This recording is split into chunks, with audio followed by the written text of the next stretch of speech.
Ruby, thanks a lot. I see still that there are people coming in, but since we have, as always, a jam-packed program, I'm just going to start with introductions. So thank you all for attending today's OASPA webinar. OASPA would like to thank its 2022 webinar series sponsors whose support enables us to make webinars available to everyone. Past webinars can be found on the OASPA webinar website at the address that should appear on the slide. All right, this is the thank you slide. Should be another slide coming up with a web address. And the link of today's recording will also be found, or can also be found there. And we'll make sure that everybody who is registered for this webinar also gets an email with the link. As well as the slides of the different presenters. We're also going to put them up. So we have about 480 people registered for this webinar. Usually about 50% of those who register also attend. I currently see about 165 people in this webinar and counting. So that sounds about right. So we have registrants from all over the world and from 54 countries. North America and UK usually make up half, but for this webinar we also have a lot of registrations from Brazil, Vietnam, South Africa, India, Netherlands, Germany, France, and Indonesia. And registrants come from approximately 360 different organizations. Over half of the registrants are from an academic library, with many others from publishing organizations, academic research, nonprofits and charities, governmental and non-governmental organizations, amongst others. My name is Vincent van Gerven Oei, and I am co-director of Scholar and Queer-led Open Access Press Punctum Books. And today's OASPA webinar is titled, as Ruby already said, Shadow Libraries and Access to Knowledge, Origins, Policies, Legality, and Accessibility. Large segments of the scholarly literature, both from backlist catalogs and new publications, continue to be only accessible behind paywall infrastructures. And this poses a challenge to those scholars not affiliated with well-funded research institutions, in particular in the Global South, exacerbating extant inequities. At the same time, the often cumbersome user interfaces of paywall-protected platforms continue to prevent efficient usage by research who do happen to have access to these materials via their institutions. But knowledge wants to be free and has indeed found a way to be free. An ecosystem of so-called shadow libraries, such as Sci-Hub, LibGen, and ARG, has evolved, developing different strategies with different levels of human curation, human librarianship indeed, to make closed content accessible to a wide audience. The fact that many closed and mixed model publishers opened their catalogs during the COVID-19 pandemic and recently during the Ukraine war shows that there is a clear awareness within the industry that full and public access to knowledge indeed saves lives and is felt under the right social incentives, even to be a moral imperative. Yet, contrary to, for example, the music and movie industries, the academic publishing industry has been unable to formulate a platform solution that would provide an alternative to said shadow library infrastructures.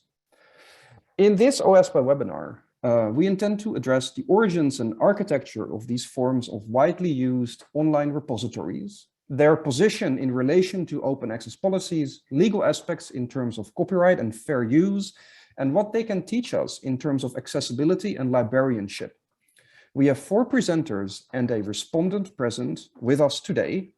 I'm going to introduce them shortly, and you will be able to find longer biographies on the OASPA website. So we have, in order of presentation, Balász Bodó from the University of Amsterdam, Martin Paul Eve from Birkbeck, Arul George Scaria from the National Law University in Delhi, Marcell Mars from Memory of the World and Pirate Care, and our respondent Virginia Crisp from King's College London and Piracy Lab. Welcome to you all. I think that the biographies should appear in the chat also as we run through the presentations, as well as their Twitter handles. Each speaker will talk for 6 minutes, after which we will open to a general discussion. And please use the Q&A box. So the Q&A box, not the chat box, for your questions. And during the open discussion, I will try to moderate these questions posed there as fluently and swiftly as I possibly can. So without any further ado, I give the mic to our first presenter today, Balász Bodó from the University of Amsterdam.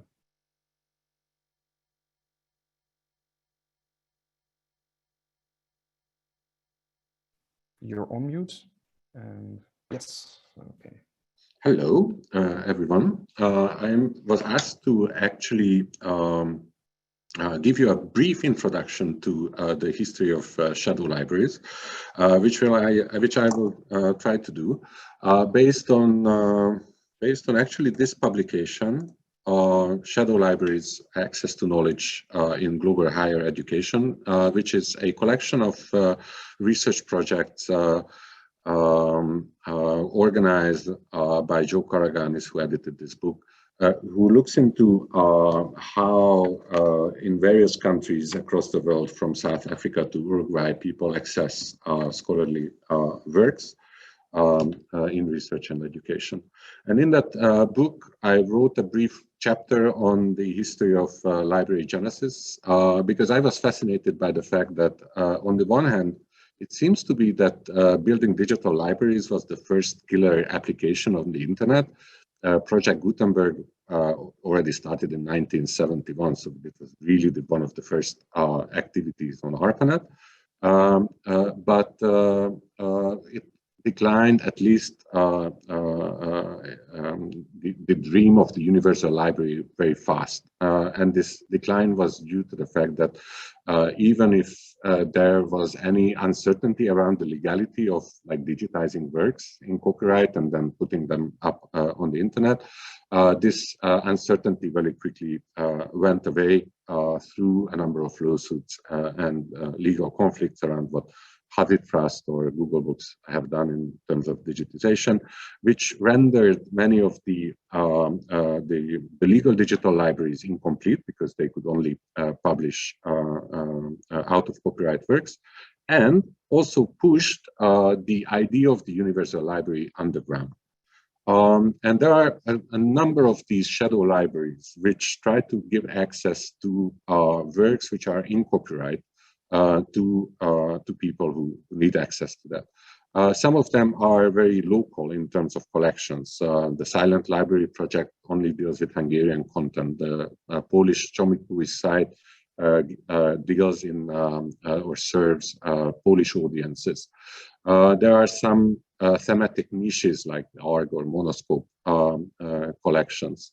Many of these shadow library activities are platform specific. On Twitter, there's a hashtag called ICANHasPDF. On Reddit, there is a scholar subreddit which shares or gives access to otherwise inaccessible content. There are still IRC bots, which you can actually ask to deliver ebooks.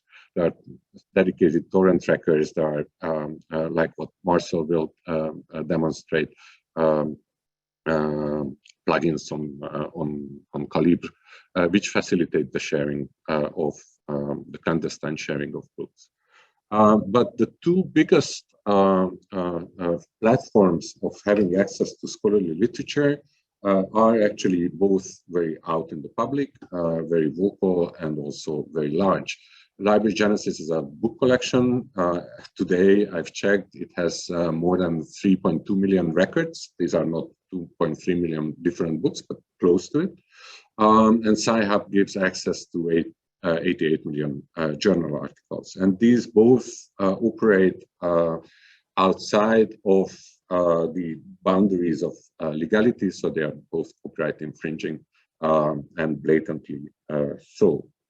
The other interesting characteristic of them is that they are both operate from or around Russia or post-Soviet territories. Alexandra is a Kazakh scholar, and Library Genesis is predominantly a Russian-speaking project. And the question that I would like to lead you through a little bit today is why that is. Why are these projects are so Russian or very much rooted in Russian-speaking communities? And there are a number of reasons. So I would like to argue that both Library Genesis and Sci-Hub are actually a product of a number of overlapping histories or developments or political, social, cultural contexts, which created a very unique and also very specific environment in which these services could be born and also can survive. So the first one is the copyright tradition of both the Soviet Union and Russia. The Soviet IP regime has it was a very lax regime, and it prioritized knowledge import, so it didn't recognize the copyrights of foreign authors, and it also didn't put constraints on translation.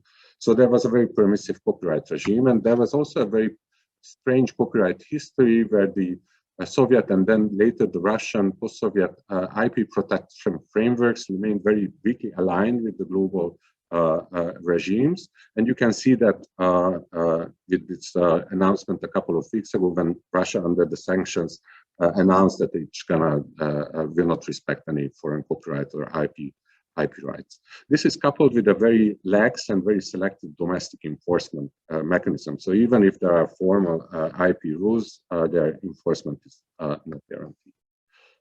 Second, there is a very strong cultural tradition of Russia being a reading nation. They are seeing themselves as a nation very proud of their literary traditions. And this is coupled with a very strong norms on commonality and knowledge sharing, which developed in the Soviet era, both in opposition to censorship, but also in opposition to the economic hardships which prevented the existence of a healthy literary market. Third, there is a very strong political legacy that we have to be aware of, and this is the samizdat culture. In face of the Soviet censorship and political opposition, a vast and a very deeply rooted set of skills and practices emerged, which were there to actually bypass political censorship and ensure both the production and the circulation of texts in face of in a hostile environment, and that survived in the post-Soviet era as well. Take this as the general environment, and then put individual histories in there, individual histories in terms of institutional stories and then personal stories.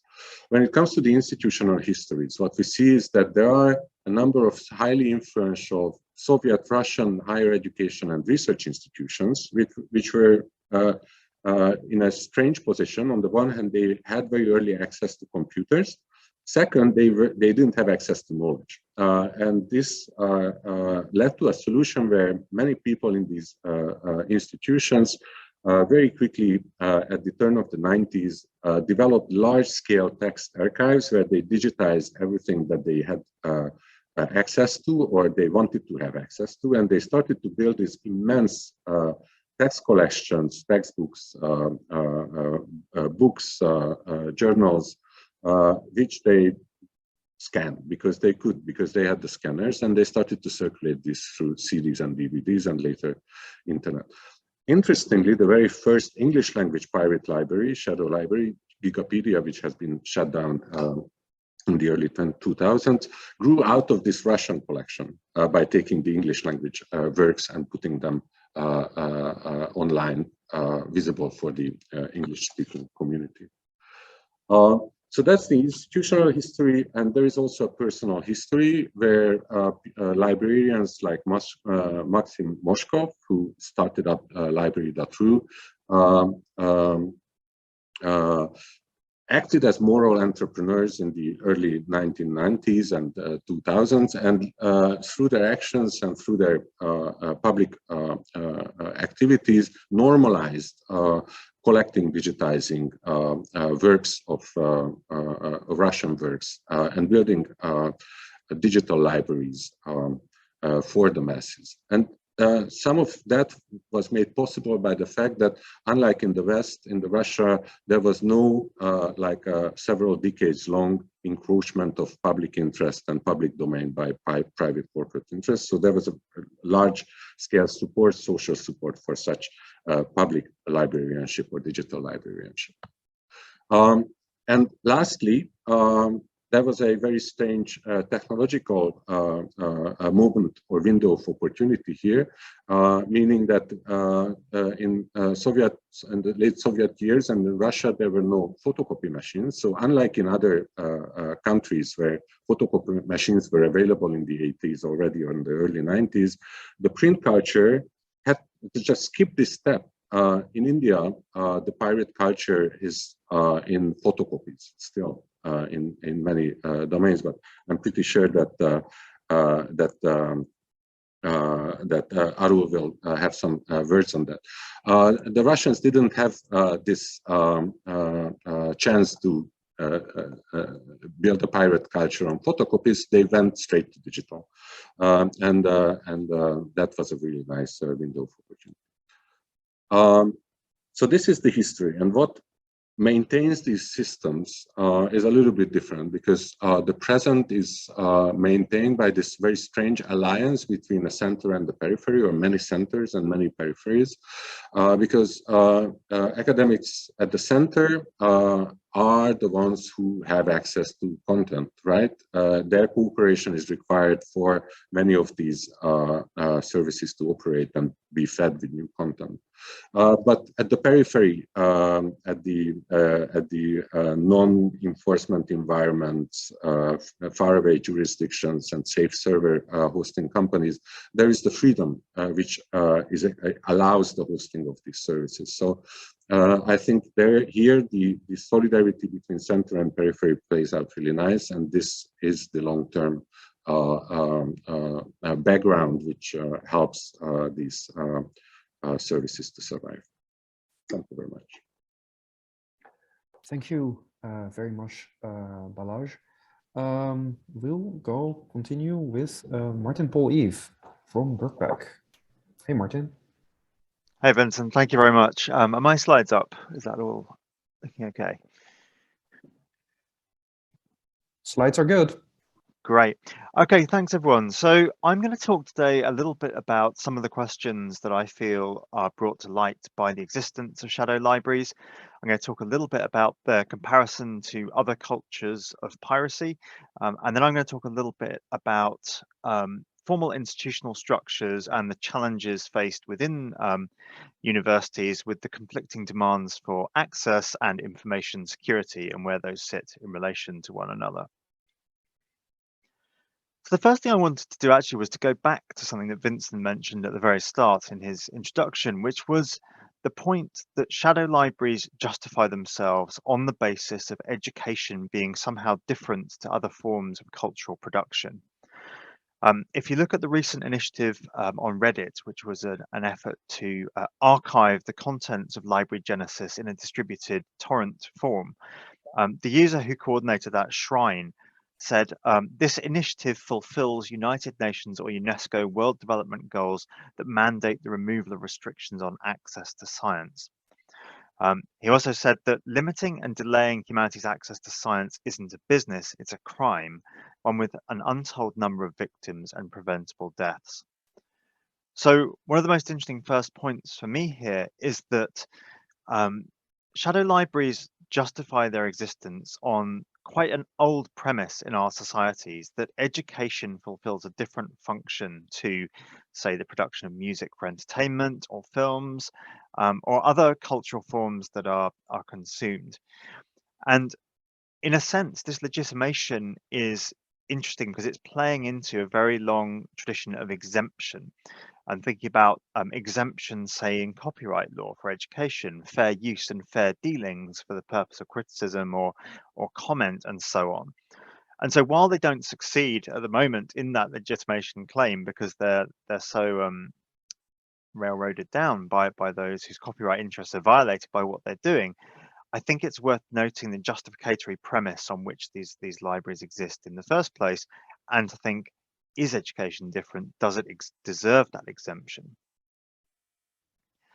The next thing that comes to mind for me, though, in the rhetorics that circle around shadow libraries is a certain disciplinary hierarchy that emerges that I think can be quite problematic. So going back to that quote that I just gave you, limiting and delaying humanity's access to science isn't a business, it's a crime, one with an untold number of victims and preventable deaths. In that hierarchy that's established there, science and life-saving biomedical technologies are inscribed at the top of a pyramid of importance, with other subjects like social scientific research or humanistic research and history far lower down the pecking order. I mean, I work in a literature department, and I'm afraid to say, you know, much as I think my discipline is important, nobody actually dies if they can't read my work or get access to our publications. But this hierarchy of justification that emerges in the shadow library space often privileges those claims to natural scientific biomedical research in again, those legitimation moves. And for me, there's a question there about what we value in terms of knowledge, whether access to knowledge across all disciplines is equally important. And, you know, I can see why it's the move that a shadow library would make in its justification. Do I agree with the underlying implications of it is a very different intellectual matter. I also want to think a bit about who runs this, who participates, and what shadow libraries look like. So I spent the past few years researching a different underground piracy culture called the Wares scene, which is a highly organized, professionalized space where pirates work to install operatives at various points in the supply chain. So, for instance, people who work at disc manufacturing plants, at movie production studios, even people who receive screener copies of films for their Oscar judging duties have been found to be involved. And they've built this entire space where pirate groups race to release material. They race to beat each other in this game of prestige. It's highly hierarchized. It's incredibly competitive. It's not a socialistic undertaking in any way. It has many of the characteristics of contemporary capital built into what's going on. But it also strikes me that the reason that people participate in those cultures is very different to the reasons that people work with shadow libraries. Shadow libraries have a user base of users who are disenfranchised from access to research material, but they also have a set of extremely devoted participants who work to upload material to shadow libraries to share research knowledge. And again, this comes back to the reasons why people want these to exist, and the fact that from what I know and reading forum posts, say at the Miners Hut forum on Library Genesis, you can see that people who work in this space profess to have a desire to share knowledge for the greater good of humanity, even against copyright law. And I just wanted to close what I was going to say by posing some of the problems that this generates for institutions. So the most strident criticisms of Sci-Hub, Library Genesis, and so forth is that they use stolen credentials from academic libraries in order to populate their database and to run the automatic harvester that pulls in articles into what they're running. Now, whether that's true or not is subject to debate. There are obviously very strong vested corporate interests who would like to accuse Sci-Hub of being an instrument of the Russian state, for instance. That's a very potent political claim to make right now, and obviously makes it hard to justify some of those activities. But the people who make those claims are obviously the ones who are being potentially hurt by the copyright violation in the first place, so that both sides have a justificatory angle here. But I think one of the challenges we face, say, at my institution is that if credentials are being phished or used for unauthorized purposes, we have single sign-on systems that mean that actually records like student data that are subject to stringent GDPR provisions would also be accessible via those routes. And the interconnectedness of university IT systems means that actually there's some danger in this credential sharing approach that could be problematic. I also just wanted to think about the size of these libraries and what they do for information sharing. So 3.5 million books sounds enormous, and it is one of the biggest openly accessible archives of books anywhere in the world. But if you think about that in comparison to legal deposit libraries, the British Library has 13.5 million or so books at the moment. And in fact, there are 9,000 missing items at the British Library that just got lost in their hundreds upon hundreds of kilometers of stacks and that were never found again. So in terms of what gap shadow libraries are plugging at the moment, there is clearly a demand. They wouldn't exist were there not. But on the other hand, they're not yet at the point where they can supplant and surpass the conventional library holdings of national deposit libraries in their scale and legal scope. Whether or not LibGen will ever get that far remains to be seen. Thank you very much. That's where I'll hand over. Great. Thanks, Martin. We will move to Arul George Scaria. Thanks, Vincent. It's a pity that today's session, I mean, the panel is highly dominated by men. But the story which I want to share as part of my initial remarks is about a brave woman who is actually fighting a big litigation before one of the courts in India. And that, as most of you might be aware of, is a Delhi High Court, and the litigation which I am referring to is a Sahib litigation. I guess I have a small issue with my slides. I'll just quickly resolve. I think this works now. This looks good. It's good? Okay, fine. Perfect. So, as at least most of you must be aware of, in this particular case, this litigation was initiated by three major publishers, Elsevier, Wiley, and the American Chemical Society. And the major defendants in this particular case are one, Alexandra Elbakian for Sahib, and then of course they have also made LibGen as one of the defendants, but no one has entered an appearance in the court on behalf of LibGen. And then there are also certain internet service providers who have been made as defendants, because if the court wants to, or if the plaintiff want to enforce the injunction, it also requires cooperation from the side of internet service providers. So they have also been made as defendants in this particular case. So if you look at this particular litigation, you will notice that the primary argument which is being made by the plaintiffs is that the defendants are violating the copyrights in different articles as well as books. But one of the things which is very unclear from the documents submitted in the courts is that they haven't submitted the proofs of copyright ownership in all the works. All what they have done is submitting some sample works wherein, yes, they show that there is copyright which is owned by these publishers. They have also specifically, the publishers have also specifically argued that the defendants are engaging in circumvention of technological protection measures, which again is something that would be an offense under the Indian copyright law. One of the most strangest things that has happened through this particular litigation is the plaintiffs are also seeking what lawyers are now calling as dynamic injunction. And some of you might be thinking, what exactly is a dynamic injunction, right? So this came to India through one of the 2019 litigations, UTV Software Communication versus 1337x.to, which was relating to piracy of movies. But now in this litigation, they are saying that, yes, we should also extend this principle of dynamic injunction to these kinds of literary works. So what is dynamic injunction?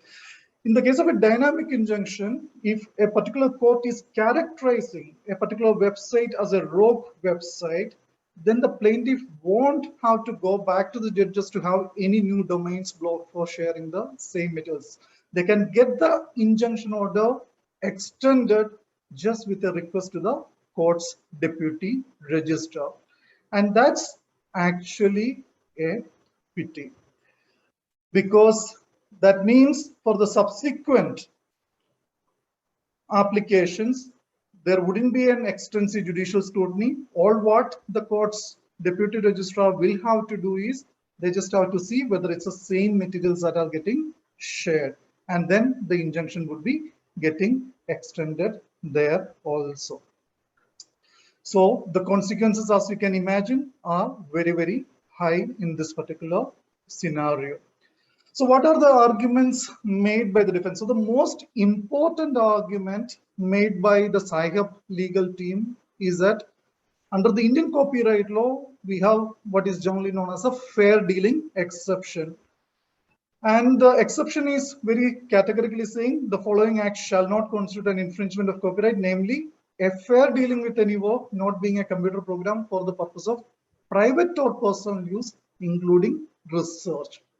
And according to the lawyers of Sci-Hub, they argue that this includes not just the end users, but also people who are facilitating researchers to exercise this legitimate right under the copyright law. So as you can imagine, for most of the users, if you do not have a facilitator like Sci-Hub or LibGen, they wouldn't be able to access these materials, which in effect means whatever right they have as a user under copyright law will be completely meaningless if they do not have a facilitator.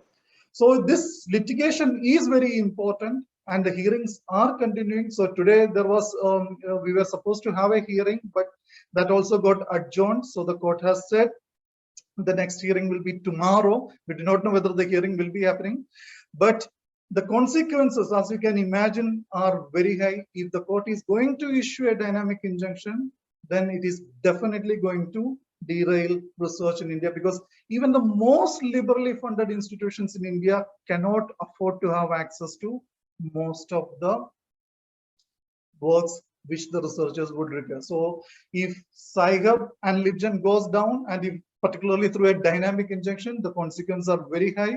And I truly hope that the court which is considering this matter will take into consideration the public interest aspect before they take a final call on this. So with this, I guess I will end my introductory remarks, but I would be very interested to hear your comments on this litigation, and I would be really happy to answer any questions that you might have with respect to this extremely important litigation and an extremely important fight which Ms.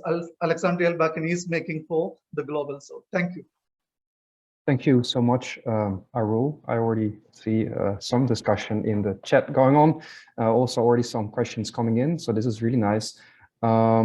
We will move to our last presenter before moving to our respondents, Virginia Crisp. Marcel, can you hear me? And we can see your slides. We cannot hear you yet. Oh. Here I am. I'm sorry, I did a share screen and then my Zoom just kind of disappeared. And I must say, I'm not a master of Zoom software. I'm not planning to become one. Here I am. I can start. Yeah, great. Thank you. So Memory of the World is the project I will talk about, and I run with a few others. So Memory of the World is in its 10th year of existence. It was launched in 2012 in Ljubljana at the Hype Festival, and it was rather a conceptual take. Instead of running another instance of curated new media art festival, we claim that Hype Festival is a public library, that the space we inhabited is the space of a public library, and that the program we run for the days of the festival is the program of a public library. And we were able to convince people that we are all part of a public library, mostly thanks to the gesture of people behind Library Genesis, because they allowed us and anyone else with a good bandwidth to download at the time 1 million books they had in their repository. So after a few weeks, or rather months, before the festival, we were able to say at the launch, here they are, 1 million books in a box at a server sitting with us in the same room. That made us comfortable to run a program raising all of the problems we still discuss today. Also, we felt that imaginary horizon is a very important part of the change we wanted to see. And we believe that when it comes to digital networks media, a good demonstration showing what is possible on your screen says a lot about what is possible in the world away from our keyboards. Showing what is possible was the initial reason for Let's Share Book software to be developed. And that's the software which is behind Memory of the World and which I mostly developed and wrote.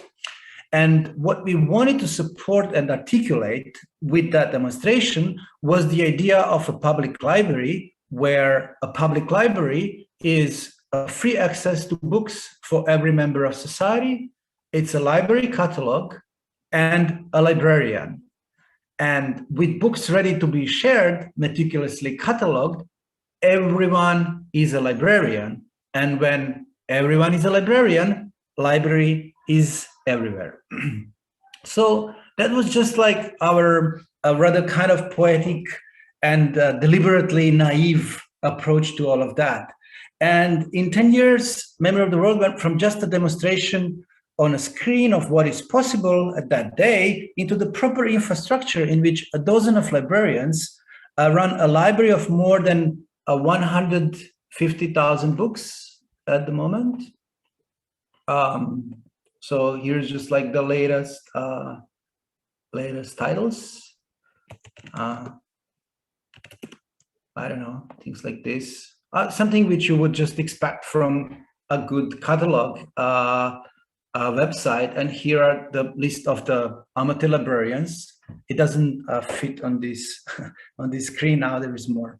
Anyway, so every single book here on this website, on Memory of the World, is there because a human, an amateur librarian, have chosen a book and took care of its metadata, cataloging, and then joining a network of other amateur librarians who care and share their books, and who also share the vision that that's the public library we actually know of from a long period of time, and which got that vision and a proper infrastructure and all of these institutions, which got in trouble when actually when the time and the age of digital network came. So if you would talk to anyone decades before internet, what would be possible in the future, everyone would say just public libraries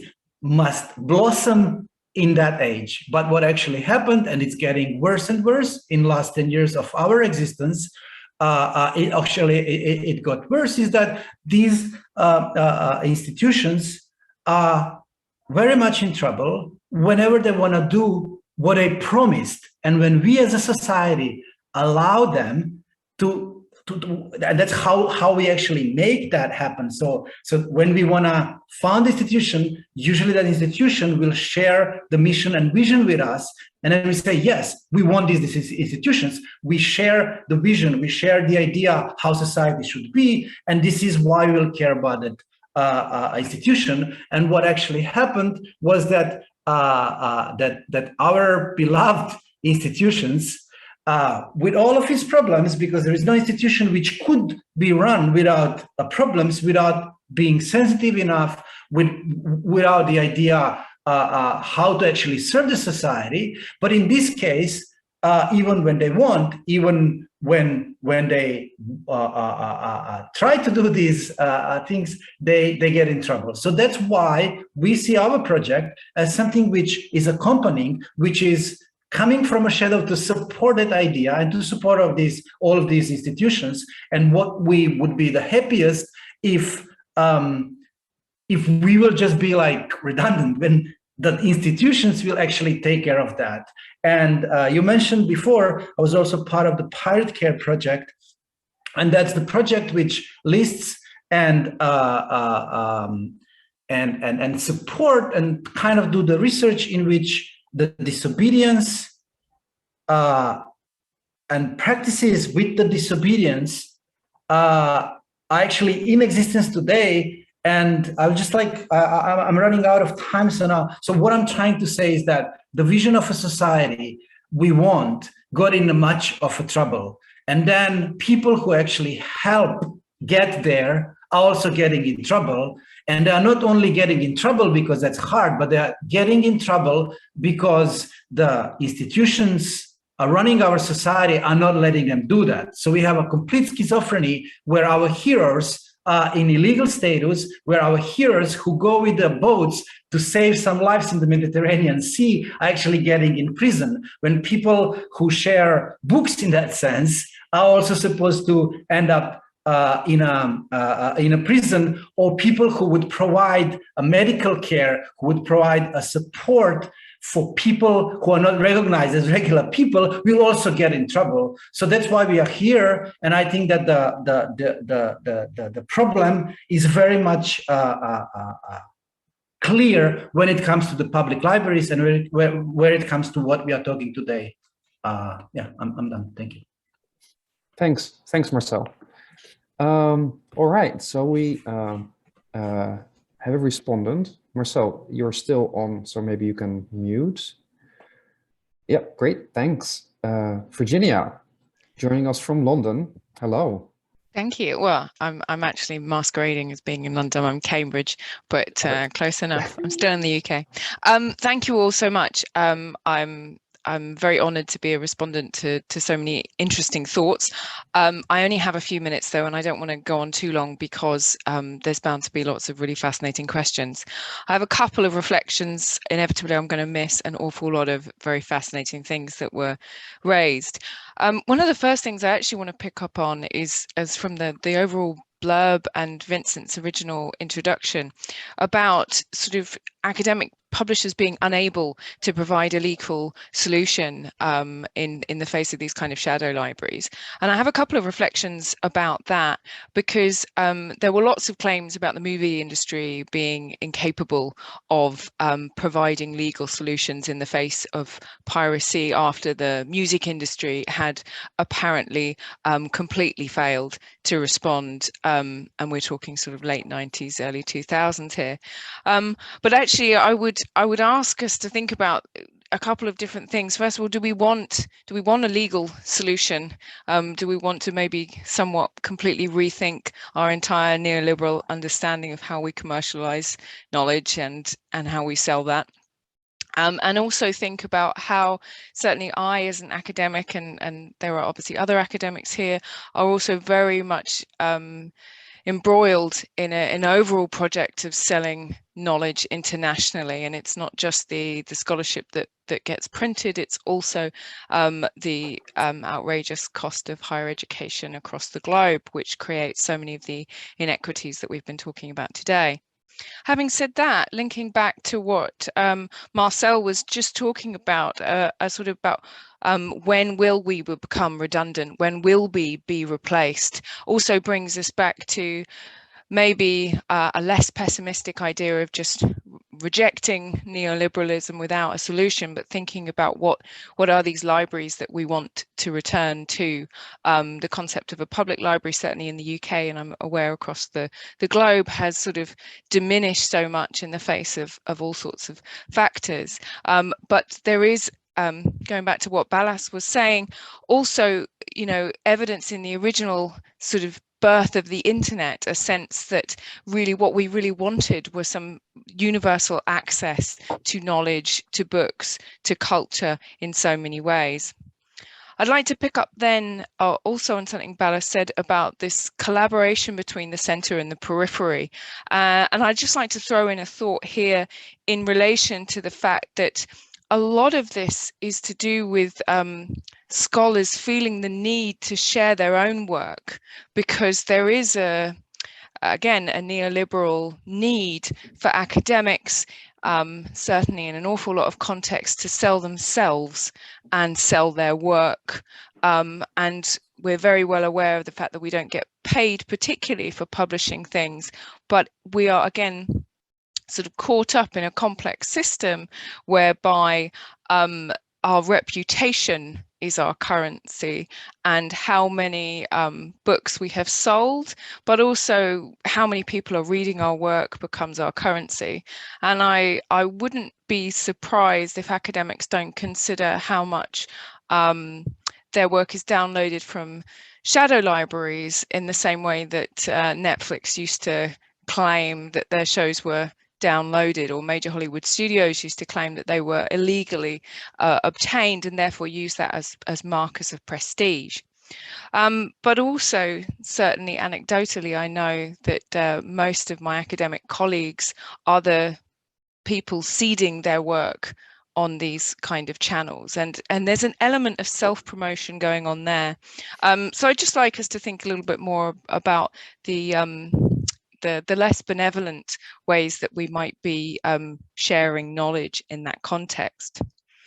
And I feel that I kind of run out of time a little bit, but also I think it just, it's these shadow libraries are a fantastic resource, again, for people who know how to use them and have access to technology, but also have access to stable internet connections, access to reliable electricity, and all of these kind of things. And I think there is a danger within certain shadow libraries of a sort of reproduction of certain hierarchies and knowledges being the most important, kind of going back to what Martin was saying, and kind of reproducing an idea that certain forms of scholarship, but also that the things that are available in these shadow libraries are also, in a way, I wouldn't be surprised, sort of drawing on some of Balász's previous work, aren't also mimicking what's more commonly available in more official channels. So those are my rather convoluted and off the top of my head thoughts, but thank you all again for such interesting and thought-provoking presentations. Thank you so much, Virginia, for this first response. I don't know if any of our panelists would like to respond in turn, or otherwise whether you would like me to move. I mean, there are already a large bunch of questions and discussions in the chat, so. All right, well, why don't I mean, I just read this in the chat. It's from Willa Libert Tavernier. I hope I pronounced your name right. And I just want to take a snippet of that and then segue into one of the first questions in the Q&A board. So Willa writes, it's very evident that these issues, like so many others, are about power. Who has the power to make laws enclosing knowledge within specific countries? And I think that this is this directly points to the issues, some of the issues that Arul mentioned in his presentation, that ideas of fair usage may vary widely depending on the jurisdiction in which they are operative, and I would like to segue from that to and also maybe because, like, in the end, OASPA deals with open access publishing, as Virginia also indicated. Maybe for the first question, I would like to go to one of Katrina McCullum here, which says the following: open access CC BY could in principle solve the problems associated with the growth of shadow libraries, including expensive litigation, if there's also an open infrastructure to support access and discovery. Do the panelists think that open access is a solution? And how can we ensure that the relevant infrastructure is also open? Or will there always be a need for the sci-hubs of the world? I think it's a really nice open question.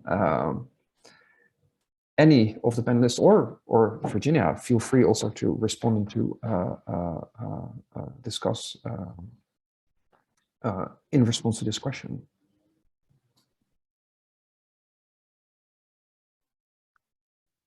Can I kick us off?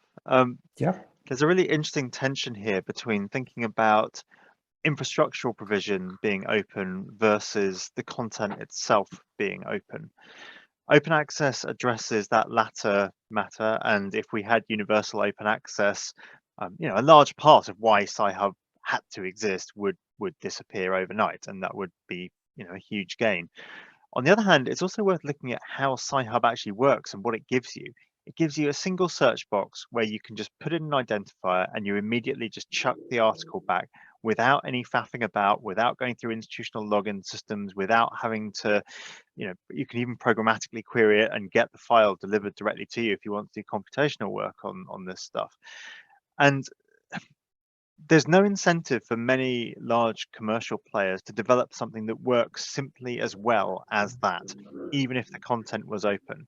What they want to do is to capture intermediate data about how people are reading and publishing. They have incentives to ensure that you go via their advertising portals, see what their other products are, and so on. And it just strikes me that there are always people who see a problem and just build something to try to fix it. And Sci-Hub has done that in multiple ways, not just on the content angle, but also just on the ease of use and the facility with which it makes research available.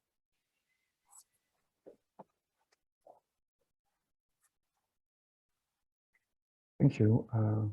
Martin, any of the other panelists would like to address this?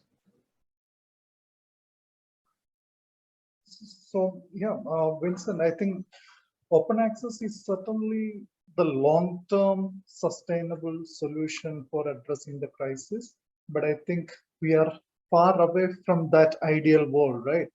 And one of the other things which we should also keep in mind is that, yes, in most of the cases, open access would be applicable for prospective works, the right works which we are going to create in future. What about the vast repertoire of works that are already in existence, right? For that, this challenge is going to continue. And unfortunately, we are living in a world wherein we have an extremely broad, extremely long copyright term, right?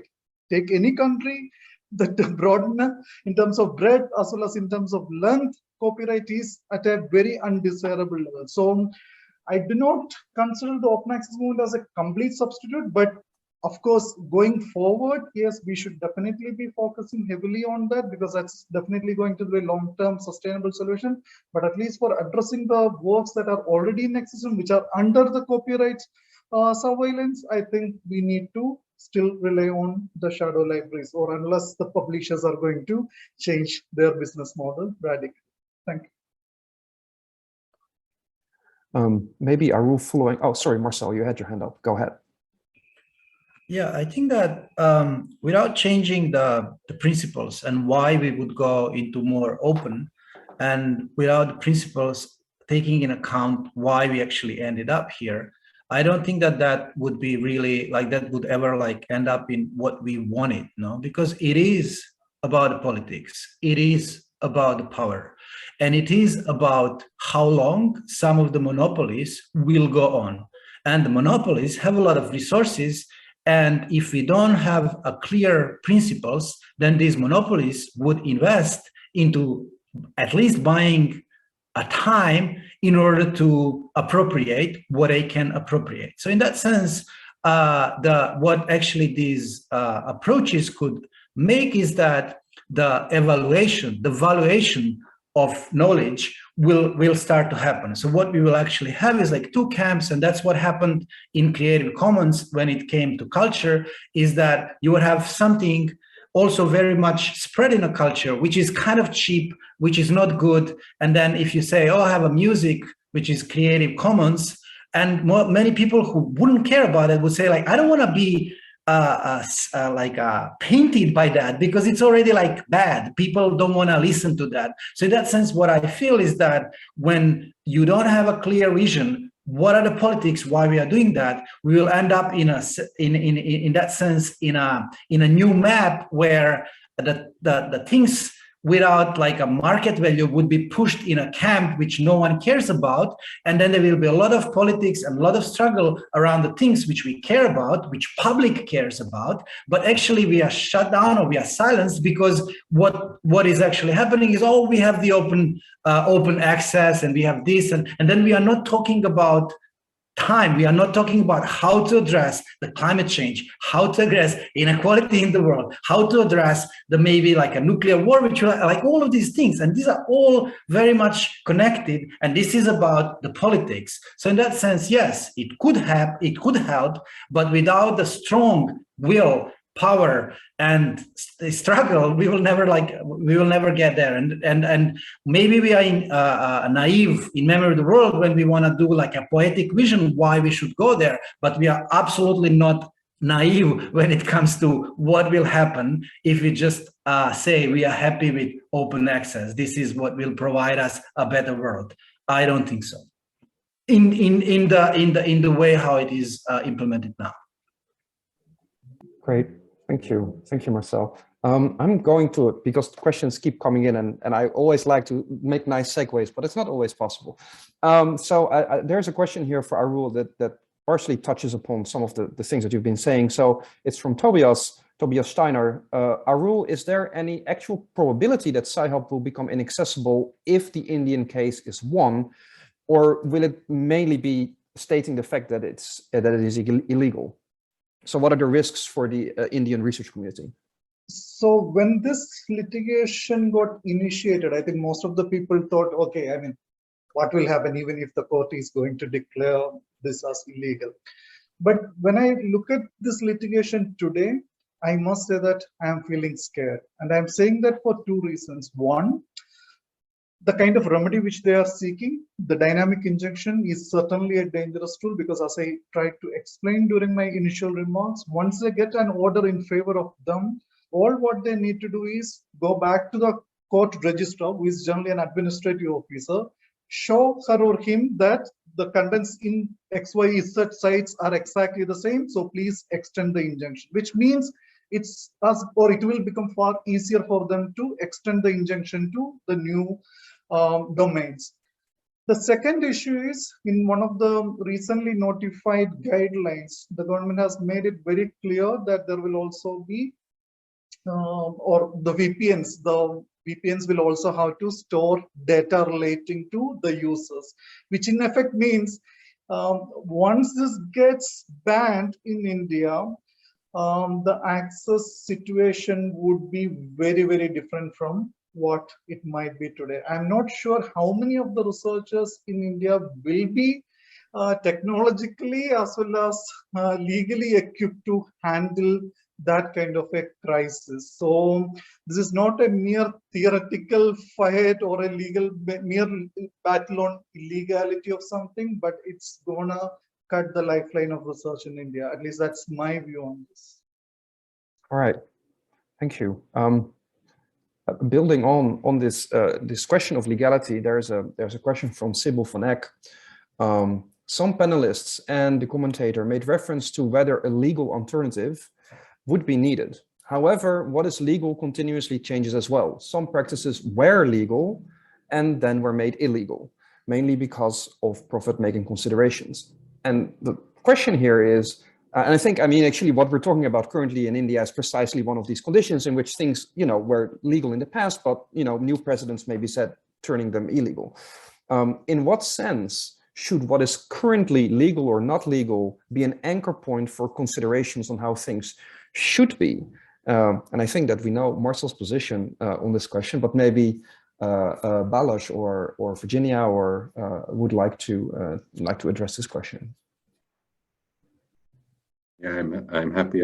I'm actually at the Information Law Research Institute as a social scientist, and I came here because one of my missions was to try to explain to copyright scholars and copyright legal lawyers that some of the questions that they were asked to actually deal with or assess are not legal questions, and you can see that being manifested in like the very different ways how different library pirates in this domain are actually giving or not giving their face to blatant copyright infringing acts. And in that sense, what Alexandra Albakian does is like standing and like giving her face, or I don't know, Marcell, if I can point to you, but Alexander certainly like being a very vocal public face of a blatant copyright infringing service is something which sends the message that I don't care about the legality. This is not a question that should be decided upon legal grounds or within the legal discourse. This is a political question, as Marcell said, and it requires political solutions. But the question then is like, there is no political will, but also I don't see political opportunities to actually undo or change the legal environment. So what we're going to be looking at is a continuous and permanent tension here, which will not be resolved in any meaningful manner, in any meaningful temporal horizon. There is no solution to this. So the question for me in this sense is like how we continue to live under such conditions, and what happens when there are no public faces for this cause, when there are where all these very visible figures just somehow disappear, or go to jail, or get too old, or get bored with sacrificing their lives for something. That's the very something for me. Can I respond as Yes, well? go Yeah, ahead. I mean, I think in my brief comments, one of the things I did was something that annoys me a lot is I kind of I conflated commercial and legal as to a certain amount in my head.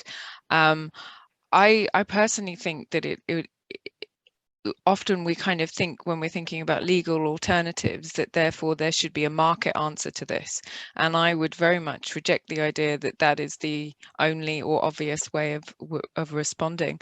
And also I think the kind of problem for me about the situation is how we balance the purported sort of basis for copyright that is sort of enabling the creation of artistic works in whatever form that might be, from academic writing to computer games, and how we with you know, access to materials and access to culture and access to knowledge, etc. So but I would also question that the current models we have for remunerating artists are also quite problematic, and they're problematic, and they're kind of, and this was slightly raised by someone in the chat, in terms of like the author or the individual musician struggling to get by, and the figures for the average salary of those kind of individuals is really problematic. But then also there's a problem in the academic sector as well, which I was kind of hinting at, in terms of if you're a tenured professor, you have a secured job, but then you essentially give away your writing for so little that it's almost free. And so I would sort of say, in the kind of questioning the need for a legal alternative, there's definitely needs for alternatives. I would, however, agree with Balász that how practical that is and how one might actually manage that is really problematic. But I do feel that there is a tendency to feel that the market is the answer, and eventually the market will get there, that there's an inevitable sort of shift from piracy to legal alternatives, and I would very much reject that kind of thinking. Thanks, Virginia. There's a question here that relates to, you know, how do we think about these commercial solutions, and are they indeed, is this indeed the direction in which we should at all think? There are certain, there are several questions in the Q&A that deal with this particular point. There's one from, and I'm going to read them a little bit together because we have a bunch of them.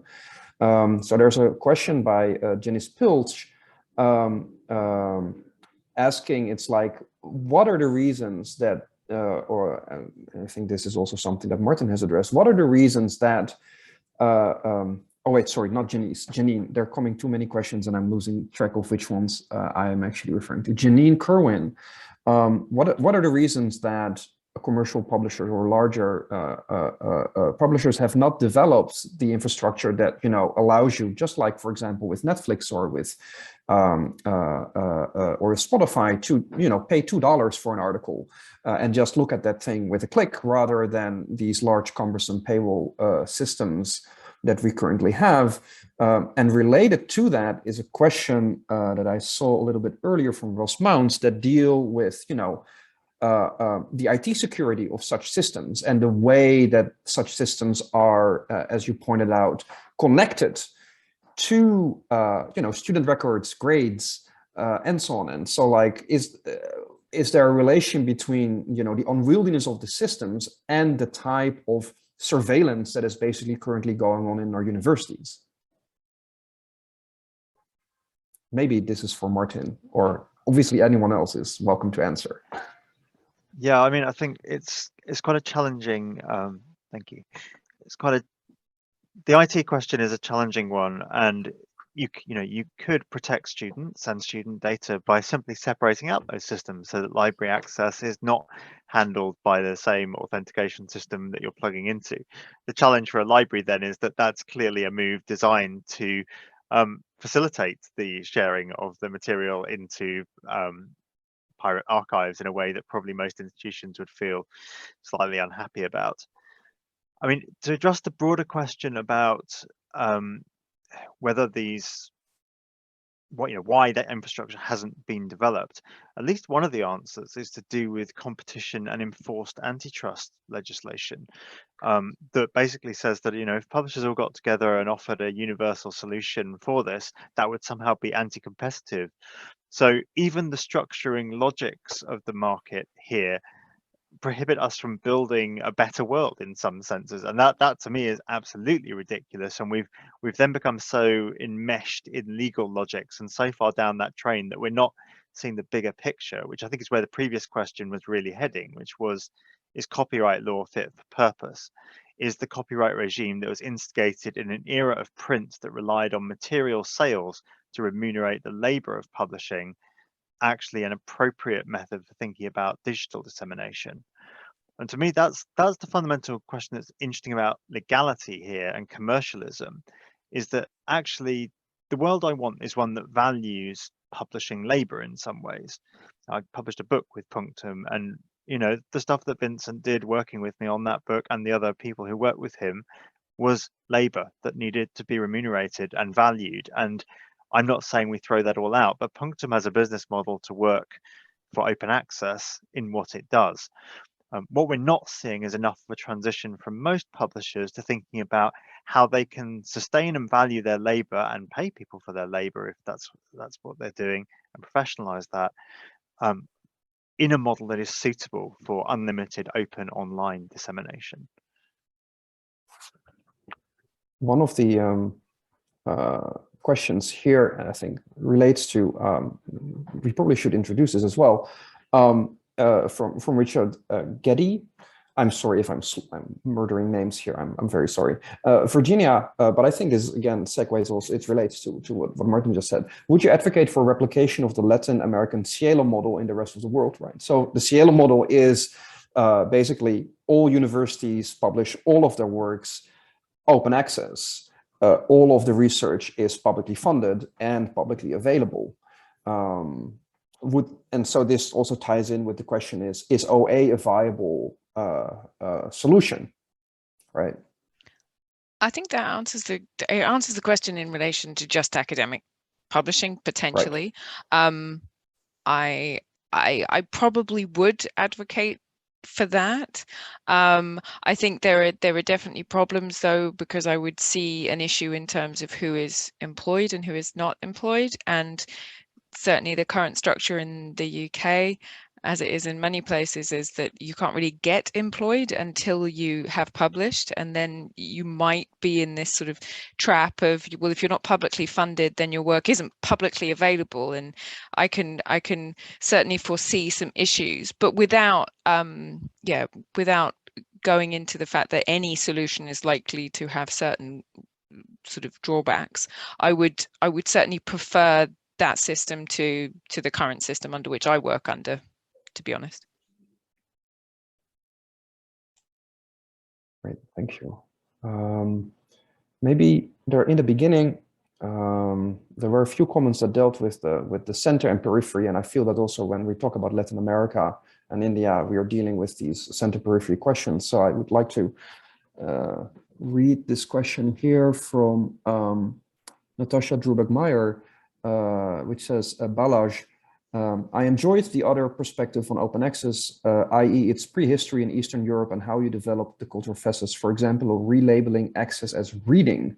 Can you say more about your understanding of the periphery? And I think there was also a question from Katrina earlier on dealing with this periphery center issues. So would you like to address that? Certainly. So many things to unpack here. So one of the things that's relevant is, of course, the language. What is the language of the language composition of these resources? And Library Genesis is like 3.2 million records. Almost 2 million is English language. Russian, less than 1 million. And there are a number of languages still represented. German with 160,000 documents, Spanish 80,000 documents. But you see, it's declining rapidly, and with even within the European Union, the many different languages are suddenly becoming invisible. So it means that though these resources are framed as like the access infrastructure for science or for academia, they are very much concentrated on an English language or Anglo-Saxon scientific production. That's one center-periphery question. It's like, who's digitizing the Hungarian language science or Croatian scientific literary heritage, and what happens to there, how it becomes visible, how it's not. Certainly, there is another center-periphery here, which is geographic. Like, can Alexandra Elbakian travel to the West? No, she cannot, because she's going to be arrested, and that's a kind of abjection. Her existence is abjected from a certain academic center or institutional center. There is also a center periphery in terms of legal regimes, how in different jurisdictions enforcement is stronger, in other jurisdictions enforcement is less of a threat. So there is this inequality in terms of access to justice, but also like protection from prosecution, whether that's just or unjust laws, and perspectives here also matter.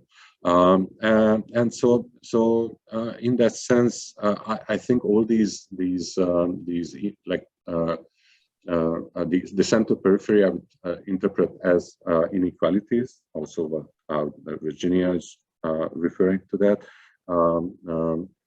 with people in position of more and less privilege, and these are like stacked on top of each other, these very different positions in different hierarchies and networks. So I think in that sense, and it's super interesting to see or compare the fates of Aaron Swartz, who was in the middle, like in the very middle of academic hierarchies, affiliated with both Harvard and MIT, and Alexandra. How being in the center is not a protection, and being at the periphery offers some kind of a protection.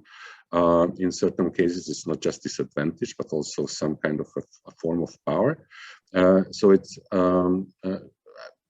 I don't want to ramble on, but I find these overlapping power relationships fascinating and very difficult to disentangle. Thank you, Balász. Maybe Marcell, would you like to address this? Also considering the fact that Memory of the World and also your Pirate Card project has focused also in particular on Eastern European cultural production and the making that available through your platform.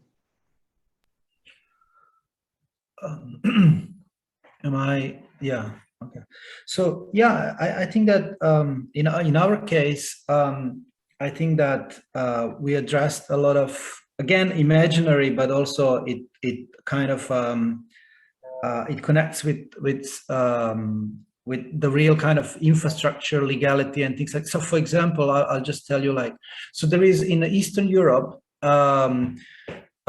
European Union from like around 2005 or 6 went for the declarations and the full kind of institutional support of the imaginary, where the communist totalitarianism is the same like fascism and Nazism, no? And that completely fueled the alternative Holocaust denier, the like extreme right, where they basically started to be very much established in very many ways, you know, like they would publish books by ISBN, they would probably like, and then as a result, for example, you would have the creation Wikipedia, which at some moment was like probably something which in Germany you would get in jail, you know, like just by saying that, things like that. So there are like many things which are in that sense interconnected, and the way how we addressed that was that we got back into like digitizing a lot of in that sense suppressed knowledge, which was coming from like Yugoslav humanities, mostly like communist, workers' rights, anti-fascism, and all of that. And that's pretty much like, I guess, it's kind of like very strange that we are coming back to all of these political issues, which we felt that it's over, no? Like abortion is back, no? Like Holocaust deny, there are very many things which in that sense are very, very much connected. So in that sense, for example, copyright would also be used as a protection for these like fascists basically in their publishing, if they have to protect themselves. So copyright became the instrument to protect. So it was made and it was maintained as a kind of a market instrument, but then it was also used as an instrument which is pretty much like ideological landscape. And if you remember, there were like examples where people who were harassed on YouTube, and then they would go with the copyright as their instrument to protect themselves, because we don't have enough of a ground in the society where that kind of harassment will be recognized, so that you basically go with that, because that's the problem. And you are actually advised to go with the copyright. So in that sense, I think that it's a big mess. And I think that being in the middle of this, like here, seems that as Bodo said, is that sometimes if you're in what we call periphery, brings you some protection, not necessary, but also different tactics should be used in different places. So in that sense, I think that the disobedience is there is a lack of disobedience, I would say, in the like non-periphery, in the Anglo-Saxon world, in that sense, in the world of many privileges, and especially in the world of academia. I must say that this is going for too long. Like these debates in academia, and like not having academics really joining with their names, with their tenures and things like that. I think that in that sense we are doomed, and we are doomed not only for that particular issue. There are like many issues which are interconnected. But at the same time, it's exciting, you know, like you swing from depression to like, oh, this is a great battle, this is a great struggle, and we want to fight for that, no? So in that sense, I'm super surprised that there is no more support by vocal leftists in academia. No? I must say, without moralizing, just I'm surprised that there is no better support by names. Not just by, blah blah. Thanks, Marcell. I think that this ties to some of the questions that are in the Q&A. There's one particular question that directly points to the point you're making at the end. Why is there not more support? Which is a question by Lisa Hinchcliffe, which addresses this issue of like why or how. What are the procedures by which shadow libraries or pirate libraries or gray libraries, however you want to call them, gain credibility? How do they become a credible cause? This relates in part, of course, to the claims that have been made about the Russian affiliations of the current Russian affiliations of a project like Sci-Hub. And I think that there's an interesting flip side to shadow libraries that also some of the questions I've pointed out, which is predatory publishing, or what is currently called in certain circles predatory publishing, namely the practice of publishing articles in journals without any form of peer review, often using spam email tactics, and by using names by naming journals in a certain way that is very close to actually established journals that have garnered over the years some form of academic prestige. So there are these issues of prestige and recognition and credibility that also play in this. Not sure if that, if that cluster of questions would be inviting for anyone to address. Maybe Virginia or Arul.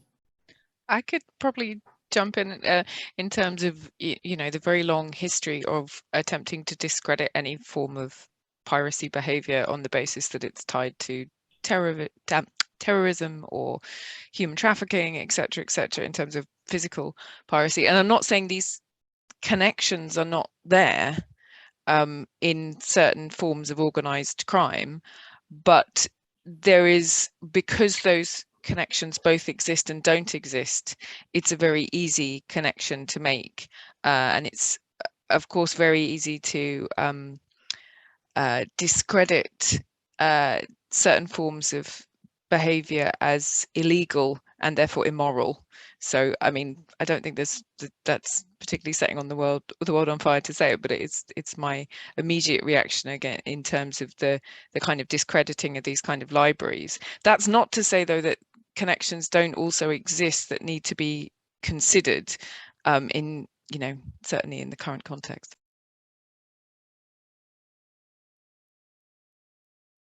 Yeah, I just wanted to add one more interesting fact from the Sci-Hub litigation, which might be of relevance in the context of this discussion. So one of the arguments made by the lawyers for the publishers is that it would be in the public interest to grant an injunction in favor of them. And the main reason, which according to them, is that if people are relying on shadow libraries like Sci-Hub, there is a very high risk for public health. And the way they reason this is they say that many articles get retracted later, and in a shadow library, these retractions doesn't get reflected. So very interesting way of putting it, right? So I just wanted to add that, yes, these are also the kind of arguments which are being made in the context of the Sci-Hub litigation. Of course, as you can imagine, that doesn't have much credibility, but it is important to at least see that, yes, these kinds of interesting, innovative arguments are also coming up from the side of the publishers in this litigation. I mean, what I find interesting is that when it comes to shadow libraries, these arguments are, very frequently made. They're linked to criminal networks, or they lead to insecurity and so on. Whereas when we look at, certain larger commercial publishers, they employ many tactics which, recently have been captured under the term surveillance capitalism, surveillance publishing. Sorry, there was a Jeff Pooley article recently, and I think there's also one of our question askers. There's so many questions that pointed, I think, Eric Hellman's question here about the relation between surveillance capitalism as even a possible model of financing shadow libraries. I would say that surveillance capital, is actually financing currently regular publishing practices. And so, how do we feel about these? Is it again a center-periphery thing? Is that an asymmetry in which certain questionable practices of, let's say, established actors within the publishing field are less questioned than, very tentative relations between, or like tentative suggestions between Russia, quote unquote, and something like Sci-Hub?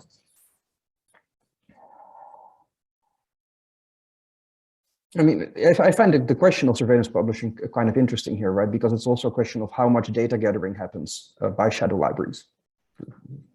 It's another aspect of it. Yeah, I would like to reflect on that a little bit, because I see these arguments like being echoed again and again and again, that it's Russia, they are untrustworthy, and I think they are really producing and reproducing a horrible the cultural trope. They are based on this horrible cultural trope that somehow this Eastern Empire is a threat and it's untrustworthy, and anything that comes out from that should be disregarded. And I think it's a really low and like unworthy argument to even to discuss. And there is a question in the questions about like criminal networks and criminal. No, and what I'm trying to suggest that on the one hand, Russian samizdat is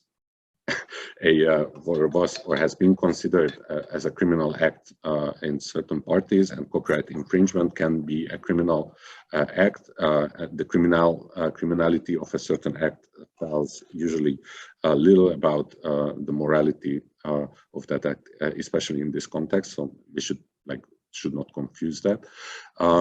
But also.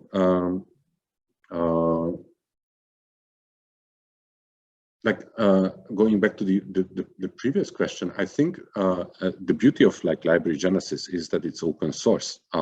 The content is downloadable, the server code is downloadable, the catalog is downloadable. So you're actually able to spin up your own mirror and just do something with it, right? And you can, if you want to do a surveillance capitalist funded ad infested version of a free resource, then you're very welcome to do that. And then good luck with trying to sell that to those people who can choose between the free and original version and your ad and surveillance infested version.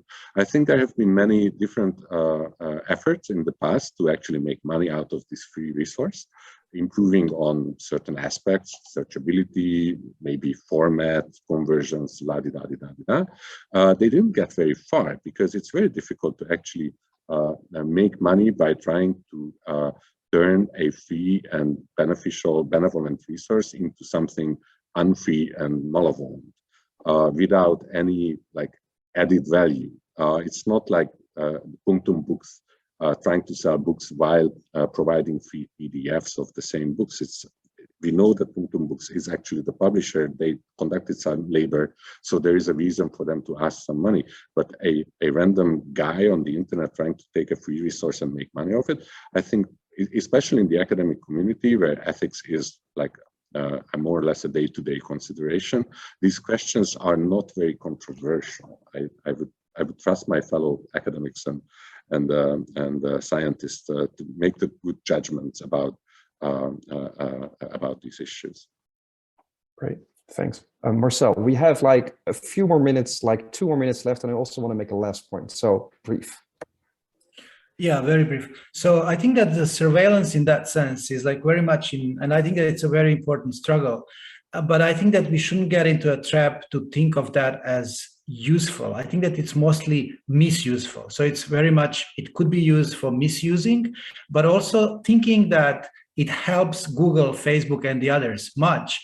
I'm not sure about that. I'm not sure that their revenues are actually becoming, there is a threat there, but thinking that they're already doing that. So then if we follow that, we will also be kind of like, whatever, we will be able to make some revenue out of that and things like that. I'm not sure about that. And I think that the biggest kind of trap we got into is like with Cambridge Analytica, thinking that that kind of surveillance really kind of helped them do something. No, they're just like morons. They're like the worst of all kind of criminals. They didn't follow up on any of these promises of like artificial intelligence and things like that. They just got into the spotlight and then they continued with bribery, with like paying people, like they just got into the bad practices, which has nothing to do with the AI.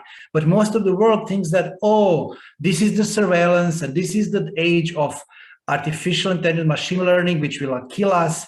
I'm sorry, I'm not sure about that. And I think that there is a big trap thinking of that in that way. But that doesn't mean that the struggle against that, the struggle for privacy, the struggle against the misuse of private data and things like that, that's very, very important. But we shouldn't kind of fantasize how we will be I don't know what by no, we should share and share more deliberately for the good cause, so that we can help the human and things like that. So like these things should get into some kind of balance, without only the dark fantasy how surveillance, you know, is actually good for capital, like for making money. I'm also not sure about that directly, but letting them do all of that, that's bad, and that's what makes their business good. But I think that Google, Facebook, they would be just fine without surveilling that much, because they have a quite good positions in the network for that. Yeah. Great, thanks, Marcel. We have come to the end. I'm very sorry, there's still many questions open. We will try to answer these questions in writing and post them on the OASPA website. I would like to thank all our presenters today. Balász, Martin Paul, Yves, Arul, Marcel, and Virginia. Thank you so much for your contributions today. I really feel that we have only just opened up the subject and enlarged it way beyond the purview that I had initially imagined. Unfortunately, this is what happens always in these webinars.